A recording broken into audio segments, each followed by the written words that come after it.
Hello student, good morning. ये question आपका 11th का सेकंड चैप्टर का बेसिक ऑफ अकाउंटिंग का चैप्टर से है।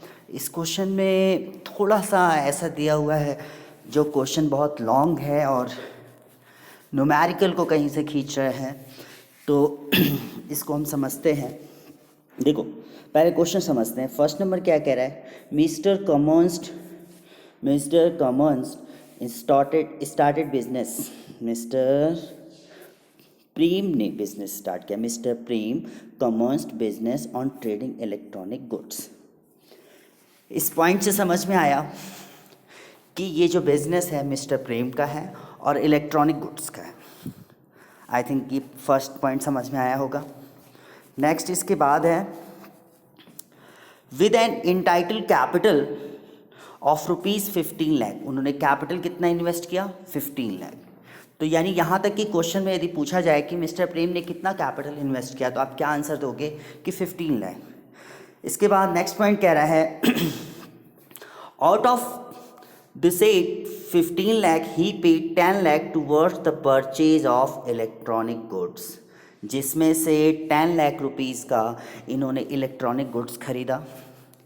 यानी 15 लाख रुपए जो इन्होंने इन्वेस्ट किया था कैपिटल के लिए, उसमें से 10 लाख रुपीज़ का इन्होंने इलेक्ट्रॉनिक गुड्स खरीदा, यानी परचेज़ किया।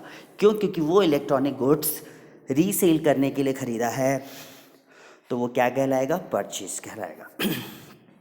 ही further spend ₹2 lakh on furnishing the shop. 2 lakh रुपए उन्होंने शॉप की फर्निशिंग में लगाया। एक तरीके से जो उन्होंने 15 लाख रुपीज़ इन्वेस्ट किया था कैपिटल के रूप में, उसमें से 10 लाख का गुड्स परचेज किया है। दूसरा 2 लाख की फर्निशिंग कराई है शॉप की। तो शॉप की जो फर्निशिंग कराई, पैसा तो गया बट एक एसेट्स बना, वो भी फिक्स्ड एसेट्स बना, क्योंकि शॉप की जो फर्निशिंग कराई उसमें जो फर्नीचर वगैरह हैं वो लॉन्ग टर्म तक यूज होंगे और बाद में कैश में रियलाइज्ड भी होंगे। The shop and ₹35,000 purchase of a computer and printer. 35,000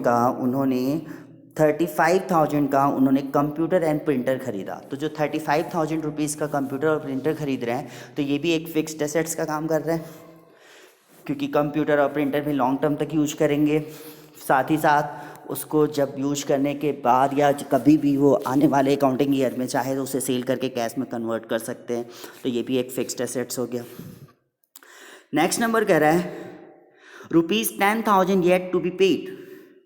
10,000 अभी उन्हें पे करना है supplier to the computer goods. तो यानी क्या हुआ? लायबिलिटीज़ बन गई।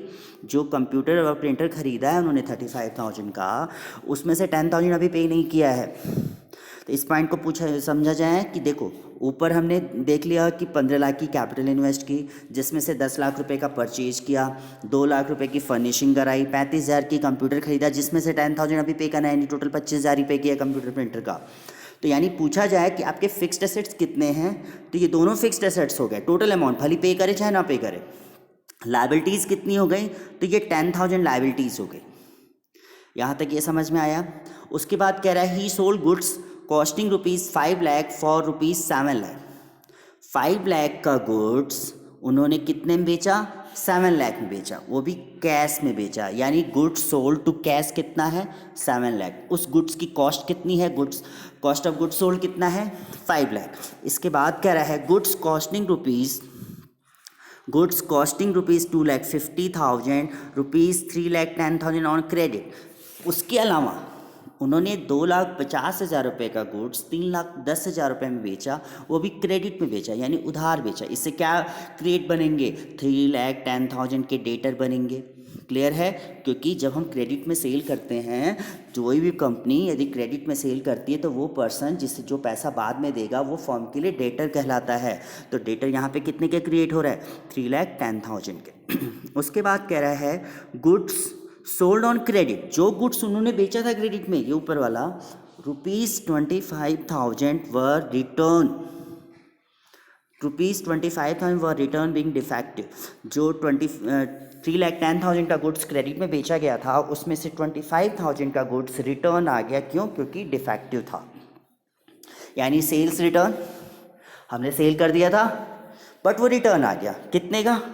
25,000 का। तो आपसे पूछा जाए सेल्स रिटर्न कितना है तो आप कितना बताओगे, 2,25,000।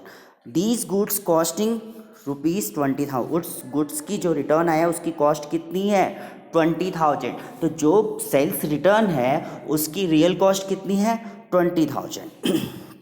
इसके बाद है looking into the response he decided to trade in home applicants. उन्होंने देखा कि रिस्पॉन्स अच्छा मिल रहा है उनके बिजनेस का, तो उन्होंने सोचा कि चलो इलेक्ट्रॉनिक गुड्स के साथ साथ होम एप्लीकेंट्स का भी काम करें। ही फर्दर इन्वेस्टेड ₹5 लाख। उन्होंने दोबारा से 5 लाख रुपए इन्वेस्ट किया। ऊपर अभी पढ़ा था हमने कि 15 लाख रुपए इन्वेस्ट किया था कैपिटल के रूप में, यहाँ फिर से 5 लाख रुपए इन्वेस्ट किया था, यानी उनकी टोटल कैपिटल कितनी हो गई, 20 लाख हो गई। इसके बाद है he purchase electronic goods from home applicant ₹8 lakh. उन्होंने 8 लाख रुपए का होम एप्लीकेंट गुड्स खरीदा।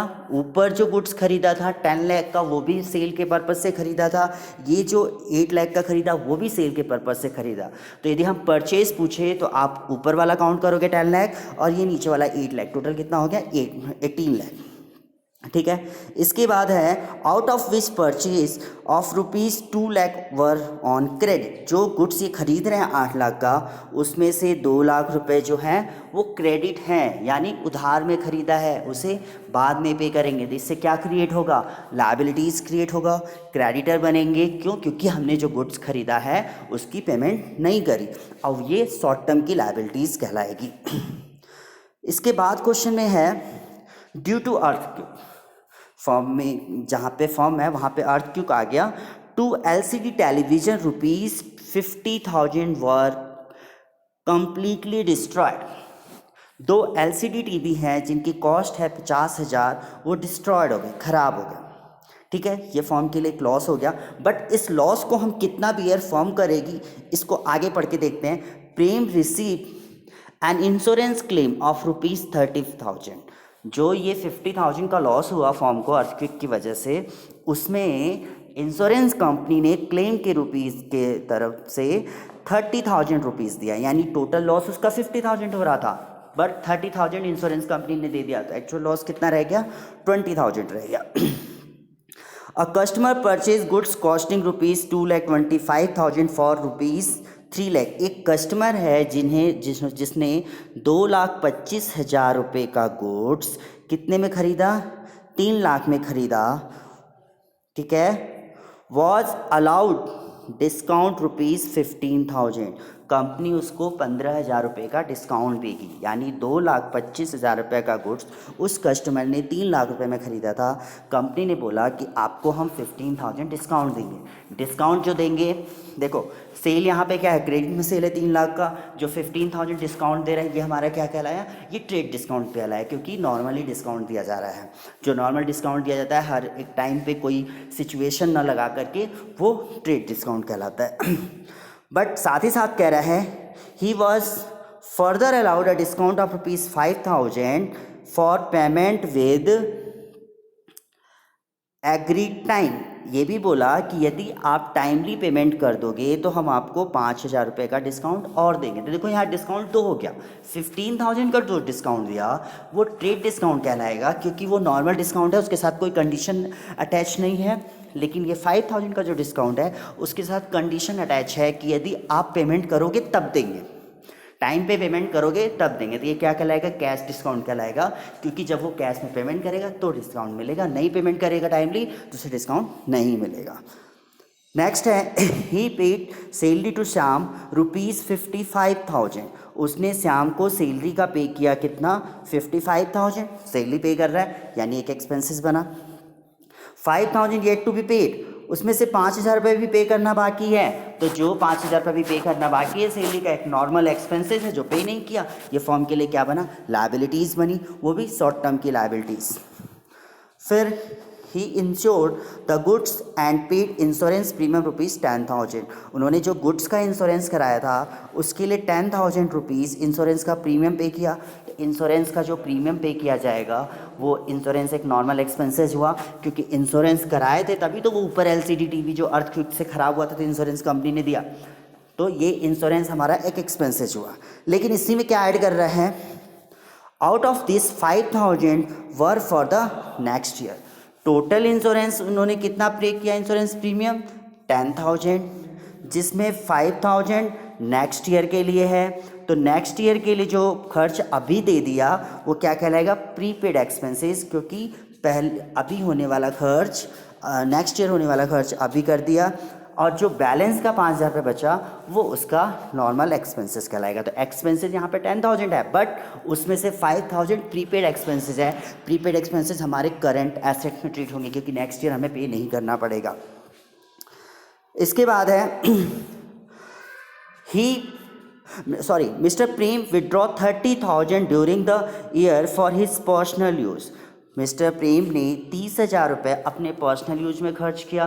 तो जो भी पैसा या जो भी गुड्स, जो भी सर्विस ऑनर जो है फॉर्म से यदि अपने पर्सनल यूज में लेता है तो उसे हम ड्राइंग कहते हैं। तो यहाँ पे 30,000 ले रहा है, 30,000 की ड्राइंग होगी। अब यहाँ पे है you are required to answer the following question. इस बेस पे हमें आंसर देना। देखो अब क्वेश्चन कितना आसान हो गया। यहाँ पे बोल रहा है what is the amount of total capital. तो टोटल कैपिटल 2 बार उसने इन्वेस्ट किया था, एक बार 15 लाख किया था, एक बार 5 लाख किया था। तो आपका आंसर क्या बना, 15 लाख प्लस 5 लाख यानी 20 लाख। नेक्स्ट क्वेश्चन है what is the amount invested bye mister Prem in fixed assets. Fixed assets में कितना इन्वेस्ट किया। फिक्स्ड एसेट्स वो एसेट्स होती हैं जो लॉन्ग टर्म तक यूज करें। लॉन्ग टर्म तक के यूज के लिए उसने 2 चीज़ें, अभी मैंने ऊपर भी पढ़ा था, उसने शॉप की फर्निशिंग कराई थी, कंप्यूटर और प्रिंटर खरीदा था। ये दोनों लॉन्ग टर्म तक यूज करेगा तो वो फिक्स्ड एसेट्स बना। तो फिक्स्ड एसेट्स कितने का हुआ, 2,35,000 का। अब एक चीज़ यहाँ पे ध्यान दो, जो 35,000 का कंप्यूटर प्रिंटर खरीदा था उसमें कुछ पैसा भी पे करना बाकी था। हम उसको इग्नोर करेंगे क्योंकि एसेट्स तो हमारे पास आ गई। जैसे आप गाड़ी खरीदते हो और डाउन पेमेंट कर देते हो और इंस्टॉलमेंट में पे करते हो, लेकिन गाड़ी की आपको पूरी वापस मिल जाती है। तो गाड़ी जो है वो पूरा एसेट्स का काम करेगी। इसी तरीके से यहाँ पे कंप्यूटर प्रिंटर पे जो पे किया तो भी, नहीं पे किया तो भी, पूरी वैल्यू एसेट्स में क्रिएट होगी। नेक्स्ट नंबर है what is the amount of total purchase. Total purchase क्या हुआ, परचेज हम वो कहते हैं जो वो रीसेल के पर्पज़ से ख़रीदा हो। रीसेल के पर्पज़ से यहाँ पे 2 चीज़ें खरीदी गई। ऊपर इलेक्ट्रॉनिक गुड्स खरीदा था, यहाँ पे देखिए आपने ये जो 10 लाख का इलेक्ट्रॉनिक गुड्स खरीदा था, ये किस लिए खरीदा है, इलेक्ट्रॉनिक गुड्स बेचने के लिए ना। तो ये क्या कहलाएगा, परचेज कहलाएगा। परचेज वही चीज़ कहलाती है जो चीज़ वो सेल करने के पर्पज़ से ख़रीदा हो। यूज करने के, कंप्यूटर यूज करने के लिए ख़रीदा था लेकिन ये सेल करने के पर्पज़ से ख़रीदा है। तो जब सेल करेगा तो ये क्या कहलाएगा, इसलिए इसको जब खरीदेगा तो ये परचेज कहलाएगा। इसके अलावा वहाँ पे जब इन्होंने होम एप्लीकेंट का काम शुरू किया तो ही परचेज होम एप्लीकेंट इसने 8 लाख का ख़रीदा। तो 2 बार इसने ख़रीदा ना, एक बार ऊपर ख़रीदा, कितने का गुड्स ख़रीदा, एक बार उसने 10 लाख का इलेक्ट्रॉनिक गुड्स ख़रीदा, 8 लाख का इसने होम एप्लीकेंट ख़रीदा सेल करने के पर्पज़ से। तो परचेज इसका कितना हो जाएगा, 18 लाख हो जाएगा। आई थिंक आपको समझ में आया होगा। तो यहाँ पे समझना यही है कि जब हम क्वेश्चन को समझ लेते हैं, देखो मैंने जब क्वेश्चन को आपको डीपली समझाया पढ़ के तो आपको आंसर देना आसान हो गया। जब आप क्वेश्चन समझ लोगे तभी आंसर अटैम्प्ट कर पाओगे। आई थिंक आपको समझ में आया होगा। यदि किसी भी तरीके का कोई डाउट है तो आप मुझसे पूछ सकते हैं। And subscribe my channel and stay connected. Thank you for watching.